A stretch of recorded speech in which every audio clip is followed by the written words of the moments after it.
Selamat beraktivitas dan semoga semuanya dalam keadaan sehat walafiat. Semoga dapat terhibur. Terima kasih. Bunga plum adalah sesuatu yang elegan. Jika ada sedikit warna emas di sana, itu akan terlihat terlalu megah. Namun warna merah di tengahnya mengubah keseluruhan nuansa bunga. Dari yang biasa sampai yang menakjubkan. Dari yang anggun sampai yang aneh. Sementara itu di suatu tempat yang lain, ada banyak kultivator yang berbicara satu sama lain di penginapan. Tetapi ketika seorang lelaki tua masuk, pembicaraan itu berhenti. Beberapa tatapan beralih ke lelaki tua itu sebelum mereka mengalihkan pandangannya. Setelah lelaki tua itu memasuki penginapan, dia bahkan tidak melihat sekeliling dan duduk di kursi dekat jendela. Setelah memesan anggur ringan, dia duduk di sana dan minum sendiri. Alisnya terkadang berkerut dan terkadang mengendur. Hatinya jelas sangat berat. Di salah satu meja, beberapa kultivator mengungkapkan ekspresi khawatir dan berbisik. Iblis itu membunuh di sini dan kemudian bertarung dengan Jae Dongling dari sekte pertarungan jahat selama 3 hari 3 malam. Akhirnya, dia menggunakan harta ajaib misterius untuk membunuh Ji Donglei dalam sekejap dan kemudian mencambuk tubuhnya selama 7 hari 7 malam. Menurutku, kota Nandau akan memiliki pemilik baru. Ekspresi lelaki tua itu berubah ketika dia mendengar kata-kata ini. Harta ajaib misterius. Seorang yang bercerita seperti mengingat sesuatu dan mendesah. Jadi bagaimana dengannya?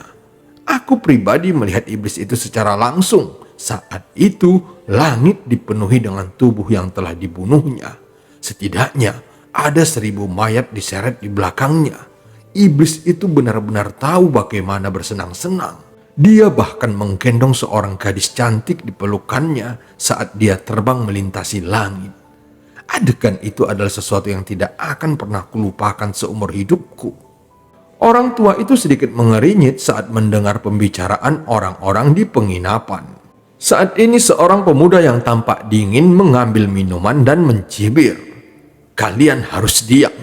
Aku mendengar bahwa orang itu mengembangkan mantra kematian yang sangat kejam dan akan berbahaya jika membuatnya marah. Hati-hati, jika kata-kata kalian sampai ke telinganya, kalian akan mati tanpa kuburan. Saat lelaki tua itu mendengar kata mantra kematian, matanya langsung berbinar. Pria muda itu mencibir sambil meneguk minumannya lagi. Menurut pendapatku, karena orang itu mempunyai perintah pembunuhan, jika dia masih berada di kota Nandau, maka dia tidak akan hidup lebih lama lagi.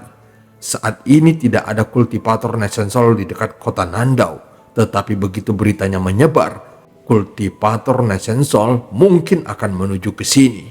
Jika aku jadi dia, maka aku akan mencari tempat untuk bersembunyi selama 100 hari ini. Perintah pembunuhan 100 hari. Mata lelaki tua itu langsung semakin berbinar. Tangannya langsung terulur dan wajah pemuda itu langsung memerah seraya terkejut oleh kekuatan tak kasat mata. Lelaki tua ini sangat tertarik dengan orang yang kamu bicarakan.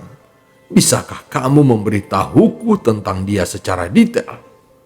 Penginapan itu tiba-tiba menjadi sunyi. Mata semua orang tertuju pada lelaki tua itu. Namun dia terus memegangi lelaki muda itu di tangannya. Dan dengan dingin memandang semua orang. Mata seperti kilat. 3 kata ini muncul di benak para kultivator di sekitarnya. Mereka merasakan seluruh udara di sekitarnya berubah menjadi dingin. Saat ini cangkir milik formasi inti tahap awal membeku dan segera jatuh ke lantai saat dia dengan cepat menekan kepalanya. Pemuda itu diam-diam mengerang di dalam hatinya. Perasaan ini, apakah ini ranah Nesensol? Orang tua itu memutar dan mengendurkan tangannya. Kemudian tampak leher pemuda itu dipenuhi memar hitam. Saat berikutnya, orang tua itu menuangkan secangkir anggur untuknya, meminumnya dan perlahan berkata, Bicaralah, bagaimana semua ini bisa terjadi?" Pemuda itu bahkan tidak berani bernapas terlalu keras. Dengan kultivasi foundation establishment tahap akhir, dia sama sekali tidak dapat melihat kekuatan orang tua ini. Namun dengan pengalamannya selama bertahun-tahun, dia tahu bahwa lelaki tua ini setidaknya adalah seorang kultivator formasi inti tingkat menengah atau bahkan seorang formasi inti tingkat akhir. Orang itu tiba-tiba muncul setengah bulan yang lalu, membunuh 10 tetua sekte pertarungan jahat, dan karena alasan tertentu dia ditandai dengan perintah pembunuhan. Pemuda itu menjelaskan semua yang dia ketahui secara detail. Orang tua itu memejamkan matanya dan dengan santai memutar tangannya. Kemudian mata pemuda itu melebar saat seluruh tubuhnya berubah menjadi kabut darah, dan kemudian angin aneh datang dan membawa kabut darah itu pergi. Para kultivator yang berada di penginapan tampak ketakutan. Mereka ingin pergi, tapi tidak ada yang berani bergerak lebih dulu. Orang tua itu berpikir sedikit. Dia membuka matanya saat dia mengunci seorang formasi inti tahap awal dan berkata, "Kamu, kemarilah." Tubuh formasi inti itu bergetar ketika dia dengan cepat berdiri dan segera tiba satu kaki dari orang tua itu. Dengan suara gemetar, dia dengan hormat berkata, "Junior Sumu menyapa senior. Apapun kebutuhan senior, silahkan tanyakan. Junior bersumpah demi inti emasku sendiri bahwa semua yang aku katakan adalah benar." Orang tua itu menuangkan secangkir anggur untuknya. Setelah meminumnya, dia berkata, "Sejak aku memasuki penginapan, setiap kali orang itu diceritakan, energi spiritual di tubuhmu menjadi tidak terkendali. Kukira kamu pasti pernah melihatnya secara langsung." Sumu menarik nafasnya dalam-dalam. Ketakutan masih melekat di matanya saat dia berkata, "Junior memang pernah melihat iblis itu secara langsung. Apa tingkat kultivasinya?" Cahaya misterius muncul di mata lelaki tua itu ketika dia menanyakan pertanyaan itu. Dia sangat ingin mengetahuinya. Inilah sebabnya dia membunuh pemuda sebelumnya. Pemuda itu telah mengatakan banyak hal yang tidak berguna, tetapi tidak pernah mengatakan tingkat kultivasinya. Formasi inti tahap awal. Sumu merasa sedikit tidak nyaman. Jadi dia dengan cepat menambahkan kata-katanya, "Senior, orang itu sepertinya baru berada di tahap awal formasi inti, tetapi dia memiliki 2 harta karun." Mendengar kata 2 harta karun, meskipun ekspresi lelaki tua itu tetap sama, namun dia menjadi waspada. Salah satunya adalah pedang terbang yang bisa berteleportasi. Lelaki tua itu merasa sedikit kecewa mendengarnya ketika dia menuangkan secangkir anggur dan meminumnya lagi. Sumu dengan hati-hati mengamati lelaki tua itu sambil dengan gugup berkata, "Ada satu lagi, itu Junior juga tidak mengerti apa itu. Aku hanya melihat cahaya merah dan ada sesuatu di dalamnya. Namun siapapun yang tersentuh cahaya merah akan mati dan tubuhnya berubah menjadi kerangka." Orang tua itu merenung sebentar lalu berdiri, menjatuhkan sepotong batu roh berkualitas rendah dan meraih tubuh Sumu. Keduanya langsung menempuh jarak lebih dari 1000 kilometer. Saat dia pergi, semua kultivator di penginapan dipenuhi rasa ketakutan. 3 kata yang ada di benak setiap orang adalah kultivator Nesensol. Di bawah bimbingan Sumu, lelaki tua itu berteleportasi ke sekte pertarungan jahat hanya dalam waktu setengah jam. Dia menyebarkan kekuatan jiwanya yang kuat dan menemukan Sang Guanmo. Yang membuat Sang Guanmo terkejut adalah lelaki tua itu mampu mengambil setetes esensi darah jiwanya dan menggunakannya untuk melacak keberadaan Wang Lin. Dia kemudian melemparkan Sumu ke bawah dan segera pergi. Adapun Wang Lin, dia bergerak sangat cepat sambil membawa limuan. Pedang terbang itu membuka celah melalui kabut tebal lautan iblis.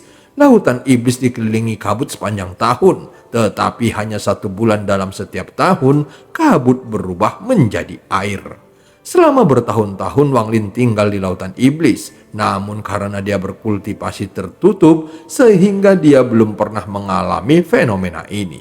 1 bulan setelah memasuki lembah mayat ke-14, kabut berubah menjadi laut. Hal ini terjadi setiap tahun selama 3 tahun yang dia habiskan di sana, dan sekarang hal itu akan terjadi lagi.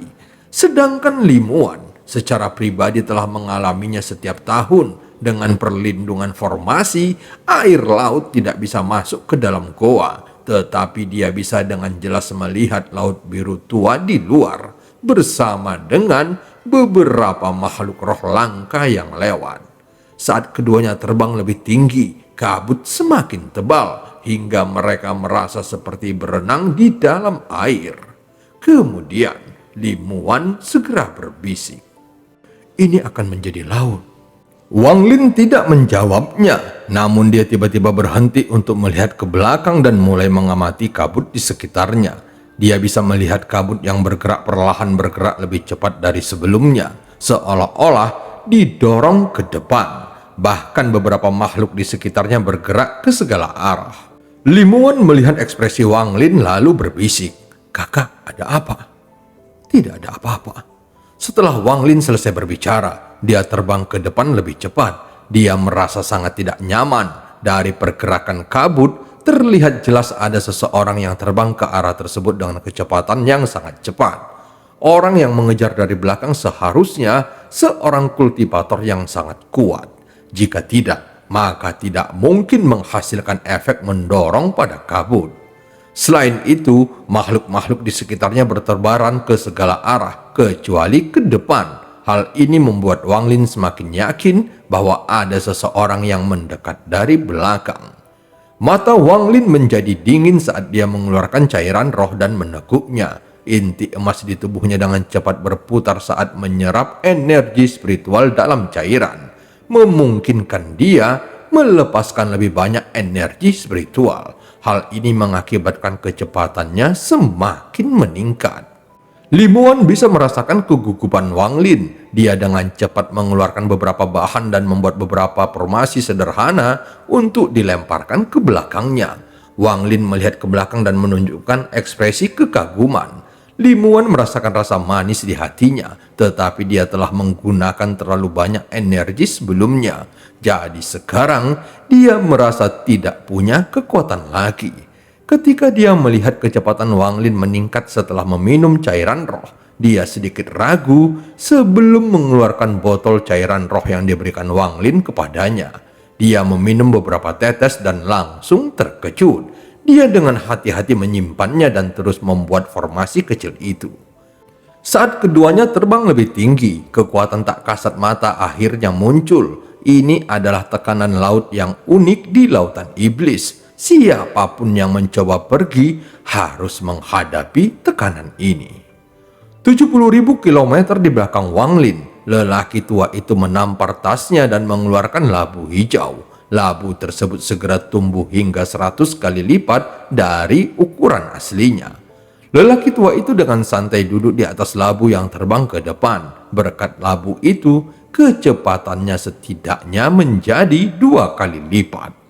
Saat Wang Lin bergerak, dia bisa merasakan kekuatan dorongan kabut semakin kuat.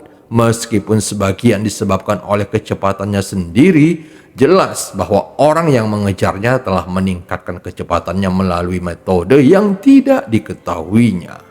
Kabut di lautan iblis telah menipis saat udara mulai muncul. Jika seseorang melihat dari atas lautan iblis, maka mereka akan melihat bahwa kabutnya cukup tipis. Di bawah sinar bulan, lautan iblis berkilauan. Tampaknya lapisan air sudah mulai terbentuk. Udara dengan cepat menyebar seiring berjalannya waktu dan ombak menderu saat menghantam daratan. Lelaki tua itu mengerutkan kening dari tempat duduknya di atas labu. Di hadapannya terdapat formasi aktif dan ditempatkan dengan baik. Meskipun formasinya lemah dan dia tidak mempermasalahkannya, namun jika dia terus muncul, maka formasi itu tetap akan menghalanginya. Orang tua itu menghancurkannya sambil menampar labunya. Segel pada labu itu terbuka dan kekuatan yang kuat mendorongnya keluar. Riak mulai menyebar dari mulut labu. Semua formasi yang disentuh riak itu langsung hancur. Bahkan kabut dan udara laut pun tersingkir, menciptakan terowongan di depannya. Lelaki tua itu duduk di atas labu itu sambil dengan cepat masuk ke dalam terowongan.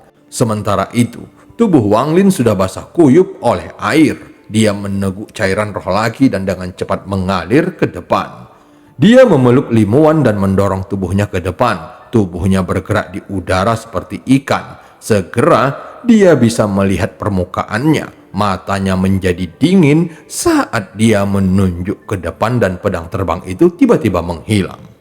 Lalu Wang Lin menyeret Limuan keluar dari udara seperti pedang yang menembus langit. Saat keduanya keluar dari udara, mereka menghilang dalam jejak cahaya.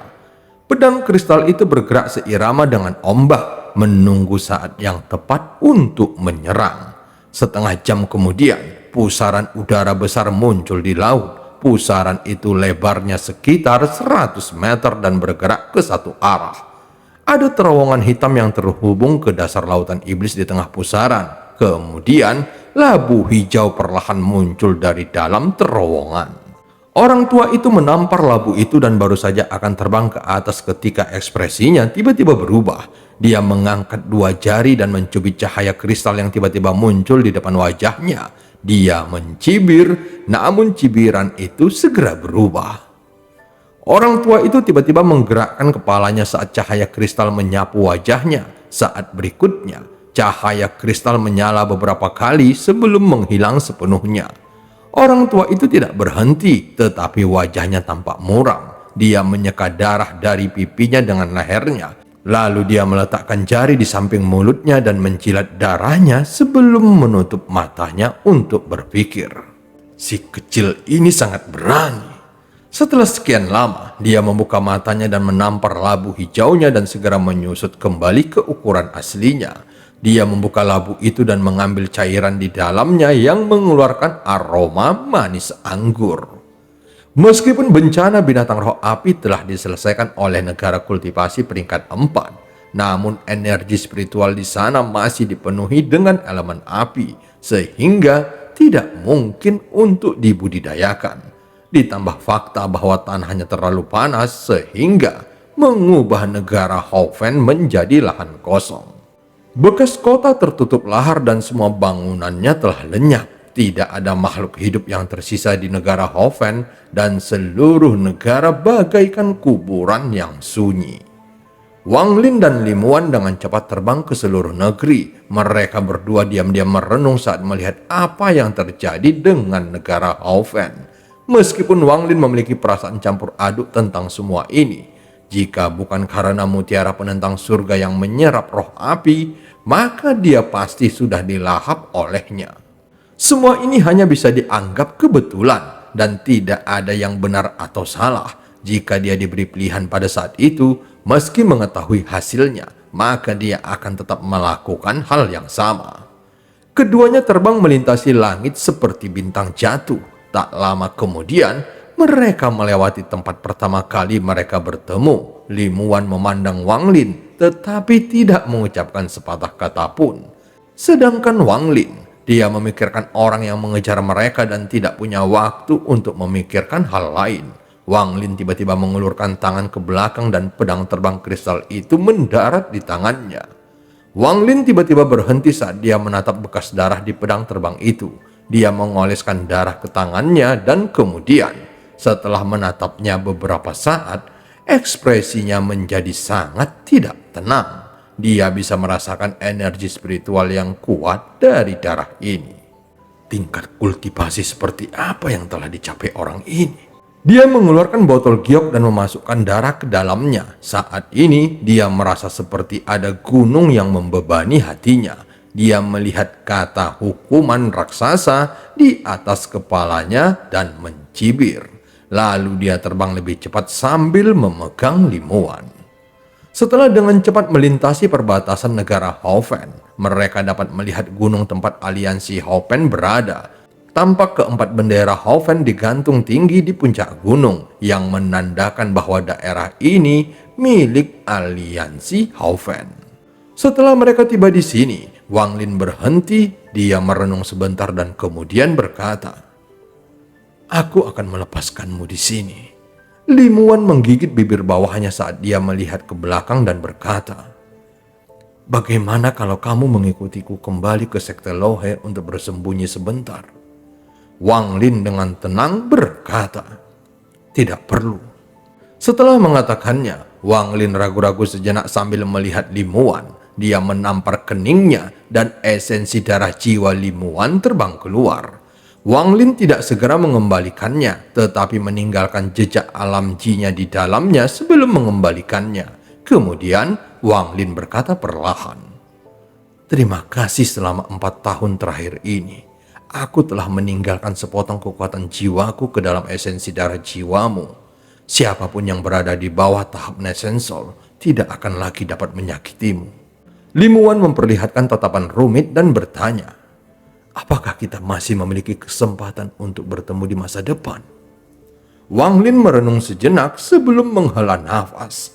Dia tidak menjawab pertanyaan itu, tetapi mengeluarkan sesuatu dari tasnya dan menyerahkannya kepada Limuan. Itu adalah tungku 100 binatang roh. Dia mendapatkannya kembali setelah membunuh Kunsang. Limuan mengambil tungku 100 binatang roh. Setelah melihatnya sebentar, dia mengangkat kepalanya dan berkata, "Ini adalah pil yang aku buat beberapa tahun terakhir ini." Setelah mengatakannya, dia mengeluarkan lebih dari 10 botol kecil dan memberikannya kepada Wang Lin. Setelah Wang Lin menerimanya, dia memasukkannya ke dalam tasnya. Dia kemudian menatap Limuan dan menggenggam tangannya. 4 tahun lalu, aku berjanji akan membawamu kembali ke sini dengan selamat. Sekarang setelah aku menepatinya, kita tidak lagi berhutang apapun satu sama lain. Selamat tinggal." Wang Lin hendak pergi ketika Limuan tiba-tiba berteriak, "Kakak senior, ini hadiahku untukmu." Setelah mengatakannya, dia mengeluarkan batu giok putih dan melemparkannya ke arah Wang Lin. Kemudian tanpa menoleh ke belakang, dia terbang menuju aliansi Haufen. Wang Lin menangkap batu giok itu dan memindainya. Seketika, pesan yang ditinggalkan Limuan bergema di telinganya. "Kakak senior, One Earth tidak tahu siapa namamu karena kamu tidak pernah memberitahuku selama 4 tahun terakhir ini. Aku yakin kamu juga tidak tahu siapa namaku. Aku adalah One Earth dan aku berterima kasih padamu karena sudah berkali-kali menyelamatkanku dalam 4 tahun terakhir ini. Waktu yang kuhabiskan di lautan iblis adalah sesuatu yang tidak akan pernah kulupakan. Karena perpisahan kita tidak dapat dihindari dan One Earth tahu bahwa kakak laki-laki senior sering melakukan kultivasi tertutup. Jadi One Earth menghadiahkanmu batu giok ini. Ini berisi formasi pertempuran naga dari sekte pertarungan jahat yang telah kutingkatkan. Formasi ini merupakan perpaduan antara menyerang dan bertahan. Namun jika dibandingkan dengan menyerang, formasi ini lebih kuat dalam hal bertahan. Dan itulah tujuan sebenarnya dari formasi ini. Jika itu bisa melindungi kakak senior untuk sementara waktu ketika menghadapi bahaya, maka One Earth akan sangat senang." Saat mendengarkan kata-kata Limuan dari batu giok, Wang Lin segera melihat sosoknya yang menghilang di kejauhan, dan dia mulai merenung. Segera dia menyimpan batu giok itu, lalu tubuhnya tiba-tiba mendarat di tanah. Setelah mengambil satu langkah, dia langsung menghilang. Setelah bergerak jauh, dia menyentuh keningnya dan tubuhnya menghilang dalam kilatan cahaya. Dan cerita pun berakhir. Sampai ketemu di part selanjutnya.